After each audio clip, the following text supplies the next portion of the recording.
최태원 SK 회장이 간곡히 요청했다는 얘기가 있습니다. 그러니까요. 그리고 초청 받아가지고 그 초청 받았으니까 초청한 사람들한테 좋은 말씀 한 것에 불과한데, 그러니까 만약에 한동훈 장관이 아니고 예컨대 무슨 다른 장관, 뭐 산업부 장관이나 뭐 무슨 다른 뭐 장관이 딱 나와서 똑같은 이야기를 했어도 지금과 같이 주목을 받았을 것인가? 저는 그렇게 생각이 안 되거든요. 자, 이번에 대한상의 초청 행사에 가서도 제가 마침 그 행사 현장에 있던 사람을 오늘 제가 만났어요. 현장 분위기를 전해주더라고요. 자, 줄이 벌써요. 강연 30분 강연인데 강연이 끝나고 한동훈 장관이 나가는데 한 200m 줄이 선 거예요. 다 사진 찍겠다 이거예요. 줄 쓴 사람들은 누구예요? 기업인들이에요? 기업인들이죠. 550여 명의 중소 뭐 대기업 임원들이란 말이에요. 사장이. 그분들은 왜 줄을 섰어요? 한동훈 장관하고 사진 찍으려고요. 자, 제가 이 얘기를 하는 이유는 뭐냐면, 근데 한동훈 장관이 사실 대중정치인 다 된 모습이라는 거예요. 한동훈 법무부 장관의 행보가 심상치 않습니다. 한동훈의 영웅 이런 이제 얘기가 흘러나오고 있는 것 같습니다. 직접 들어보겠습니다. 국회에서 연설할 때 저한테 야유하는 것에 굉장히 익숙하거든요. 그런데 이렇게 반겨주시는 걸 보니까 좀 어색하기도 한데요. 기분이 참 좋습니다. 개인적으로 저는 1950년의 농지개혁이야말로 대한민국이 여기까지 오게 된 가장 결정적 장면 중 하나였다고 생각합니다. 이 농지개혁이 만석군의 나라였던 대한민국을 이병철, 정주영, 구인회, 최종현 회장과 같은 여러분들의 선배 기업인들이자 대한민국의 영웅들이 혁신을 실현하고 마음껏 활약할 수 있는 기업인의 나라로 바꾸는 대전환의 계기가 됐다고 생각합니다.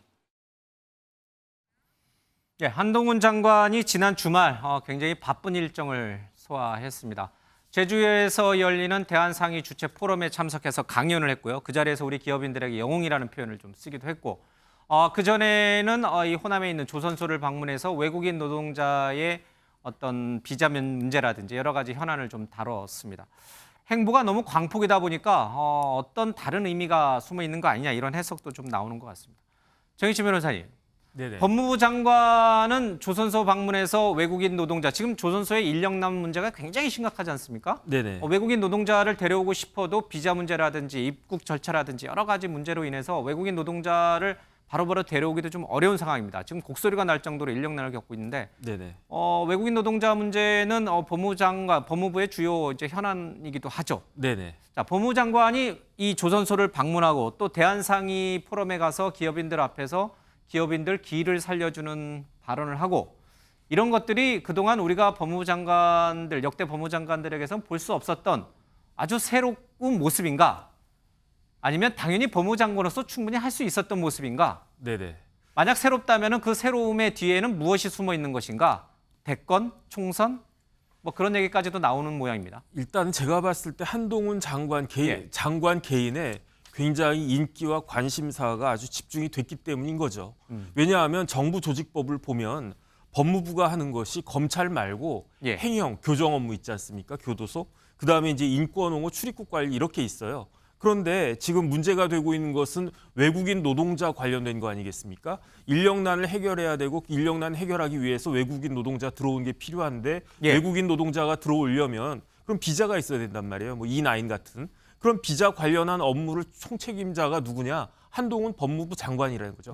법무부 장관이란 이야기예요. 그러니까 법무부 장관이 전남지사 초청 받아가지고 출입국 관리 관련한 이야기를 하는 것은 그 업무의 연장선상인 거고, 그다음에 제주에서 이야기한 것은 주체가 법무부 장관이 내가 제주도까지 가가지고 한 말씀 하겠다 이게 아니고 대한상의에서 포럼에 법무부 장관을 초청한 거죠. 최태원 SK 회장이 간곡히 요청했다는 얘기가 있습니다. 그러니까요. 그리고 초청 받아가지고 그 초청 받았으니까 초청한 사람들한테 좋은 말씀 한 것에 불과한데, 그러니까 만약에 한동훈 장관이 아니고 예컨대 무슨 다른 장관, 뭐 산업부 장관이나 뭐 무슨 다른 뭐 장관이 딱 나와서 똑같은 이야기를 했어도 지금과 같이 주목을 받았을 것인가? 저는 그렇게 생각이 안 되거든요.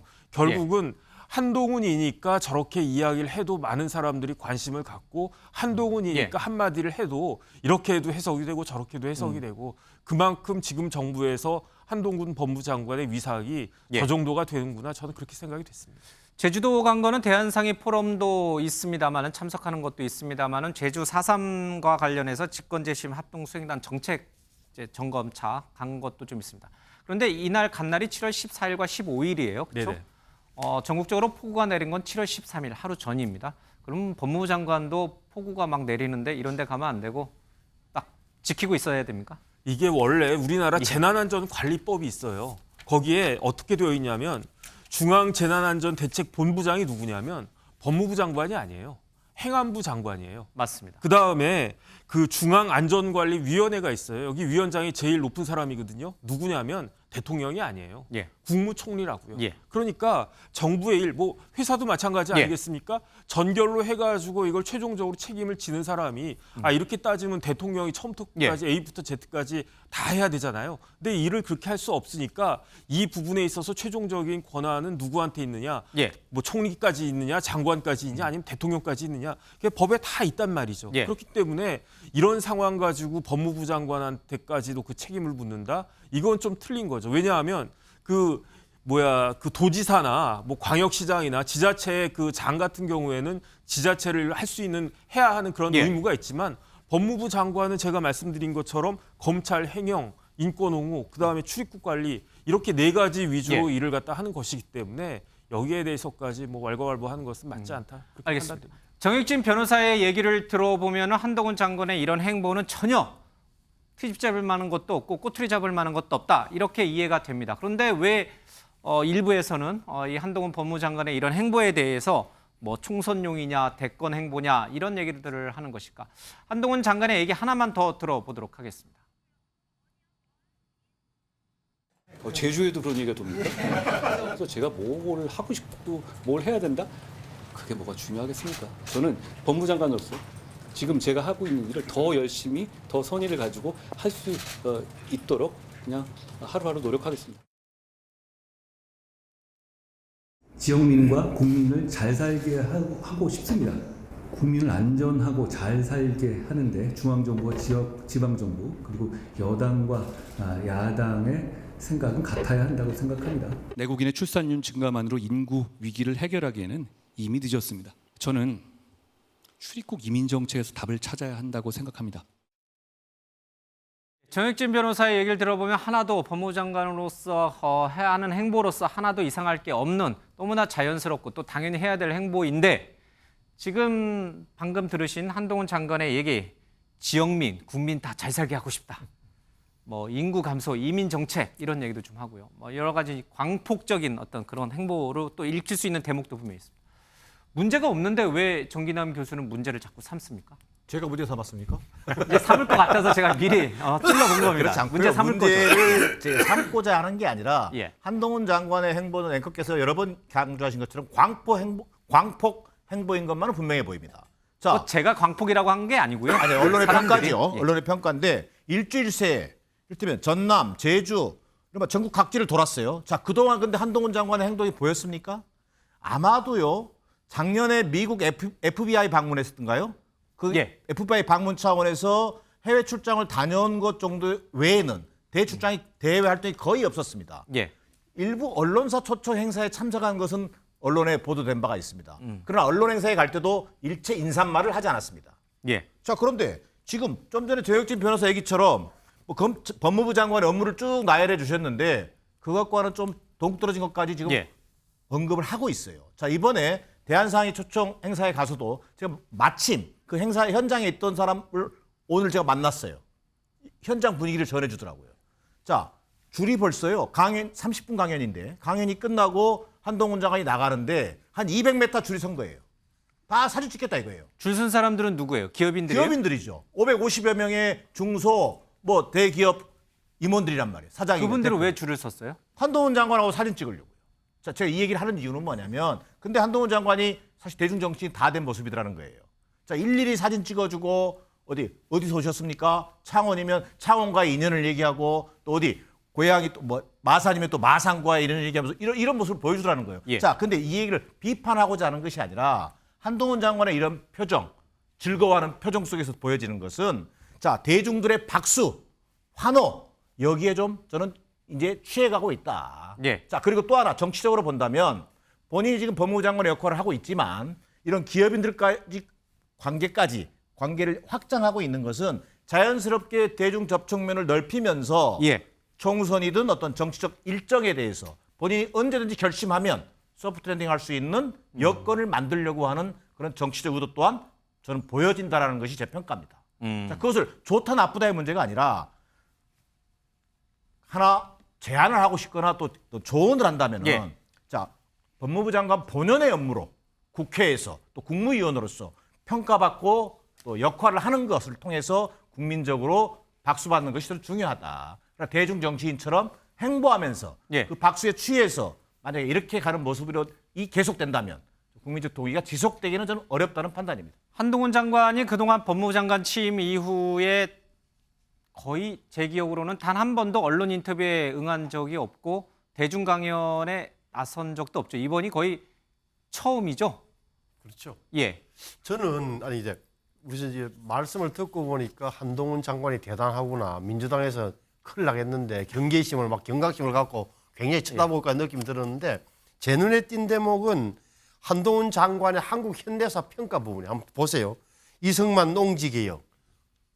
대한민국 발전의 가장 결정 장면이다. 이건 아시는 대로 북한은 당시 인민위원회에서 예. 무상 몰수 무상 분배했고 우리는 유상 매입 유상 분배를 했단 말이에요. 그 굉장히 저게 인민군이 넘어왔을 때 6.25 전쟁 때 남한에서 그래도 인민군 편에 붙은 빨치산들이 적었던 예. 이유 중에 하나가 농지개예요. 두 번째 박정희 정부의 의료보험 굉장히 중요한 거예요. 60 몇 년도. 그때는 북한에서 무상의료를 한다니까 우리도 저걸 만들었다고. 그다음에 노무현 정부까지 됐어요. 노무현 정부도 국익을 위해서는 강화했다. 이 현대사의 장면을 평가를 한 예. 한동훈 장관의 저 시각 자체가 제가 눈에 띄었다는데 역사 인식이 뛰어나다. 역사 인식을 제대로 현대사 공부를 한 것처럼 보여진단 말이에요. 또 하나는 근데- 지금 해외 예. 말씀하세요. 역사 인식 얘기 나와서. 역사 인식. 근데 그러니까 이분들이 이제 다 좋은 얘기를 썼잖아요. 예, 이 이제 빛과 그림자가 있잖아요. 사실 네. 우리 역사적인 단면을 들여다볼 때 이분들의 공도 있고 과도 분명히 있습니다. 여러 얘기를 하는데 한동훈 장관이 이분들의 과는 모르고 공만 다 얘기하신 건가요? 뭐 과도 알겠죠. 과에 대해서는 예. 다르게 뭐 설명할 기회가 있을 테니까 저는 그거는 그 부분보다는 현대사 공부를 제대로 한 느낌을 들었다. 또는 예. 지난번에 외국 나갈 때 뭐 펠로폰네소 전쟁사는 뚜껑 채고 들고 나갔다 이런 부분이 어떻게 보면 뭐 총선용이라기보다는 예. 제 느낌으로는 뭐랄까 더 큰 정치를 위한 정치인 수업을 하는 것 아니냐는 느낌이 들 정도예요. 사실은 지금 말이나 이런 게. 그거는 정기당 교수 얘기랑 거의 같은 맥락이죠. 그러니까 저는 뭐 그래서 정치의 해석도 가능한 부분이 예. 있다. 그러니까 예. 한동훈 장관의 미래가 어찌 될지는 모르겠으나 뭔가 느낌은 온다. 특히나 호남 지역까지 가서 1박 2일 하면서 비자 문제 이야기하고 경제 문제를 언급하면 이런 게 예사롭지는 않다라고 봐요. 저는 뭐 어떤 정보도 없습니다만 한동훈 장관이 뭔가 이렇게 좀 자신을 준비해가는 과정 중에 예. 하나로 보여져요. 뭔가 느낌은 온다. 네네. 촉이 온다. 그냥 이렇게 법무부 장관만 하실 분은 아니다. 이런 뭐 얘기네요. 그런 느낌이죠. 우리 제작진이 그 예전에 했던 얘기가 있나요? 이 장관직과 관련된 이분은 지금 총선에 나간다는 얘기도 거의 손사래를 치고 있고 뭐 대권과 관련해서는 국회에서 여러 번 질문이 들어왔을 때도 뭐 그런 얘기는 절대 생각하지 않는다. 현재로서는 그런 얘기를 많이 하셨는데도 불구하고 신성범 전 의원이나 정기당 교수는 이 한동훈 장관이 여기서 그치지 않을 거라고 자꾸 이제 그리고 총선이든 대선은 뭐 앞선 이야기고 결국은 한동훈 장관의 쓰임새는 사실은 뭐 윤석열 대통령이 결정할 수밖에 없는 문제예요. 예. 여당의 요구와 어떻게 될지는 모르겠으나 지금 하는 행보나 예. 행동, 언행을 봐서는 뭔가 자신을 단련하고 준비해 가고 있다는 그래서 분명해 보입니다. 만약에 이게 자꾸 길어지는데 정말 그런 꿈이 있다면 있다면. 총선을 거쳐서 또는 대선을 염두에 두는 생각이 있었다면 수해 현장 방문을 좀 택하지 않았을까요? 그것은 너무 쏙 보이는 아주 속이 너무 얇아 속이 보이는 보여요? 행보죠. 예. 법무장관은 수해 현장 가면 안 됩니까? 그거는 뭐 좀 어색한 풍경이죠. 그렇게 되면 국민들로부터는 굉장히 처음부터 쇼하는 것만 배웠나? 예, 라는 공개가 바로 직면하게 되겠죠. 알겠습니다.